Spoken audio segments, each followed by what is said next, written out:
వేరే వైఫ్ మీదకి చేంజ్ చేసి తీసుకుందామని చూసాడు. కో అప్లికెంట్ బిల్డరే కదా అని మళ్ళీ నెగిటివ్ చేశారు.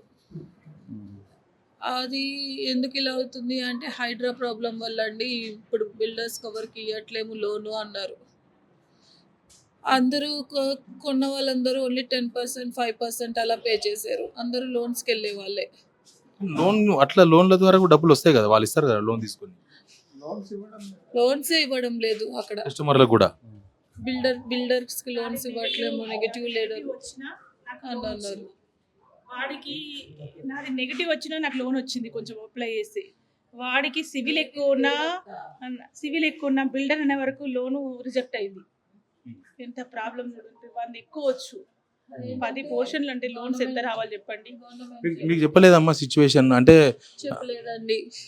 మాకేం చెప్పాడంటే రిజిస్ట్రేషన్స్ అయిపోయినాయి, వస్తుంది లోన్ అంటే హీ టోటల్లీ సైడ్ చేసేసాడు. అన్నీ బాగానే ఉంది అనే ఇదితో చేశాడు. సో డిసైడెడ్ ఇంకెక్కడ రాదు, ఇంకా నేను ట్రై చేసిన వేస్టే, ఎంత అని బయట నుంచి తీసుకొచ్చి పెడతా, నన్ను నమ్మి కొన్న వాళ్ళు ఎట్లా, ఇది ఎలా ప్రాజెక్ట్ని నేను ఎలా కంప్లీట్ చేయగలుగుతా, ఇవి నాకెంతో మంచి పేరుంది అన్నాడు. నేను అన్నాను గవర్నమెంట్ చేంజ్ అయినాక రూల్స్ మారుతాయిలే అన్న, మా అంటే ఒక 2-3 years కదా, వెయిట్ చేయి అన్నాం ఫస్ట్లో కూడా. అయితే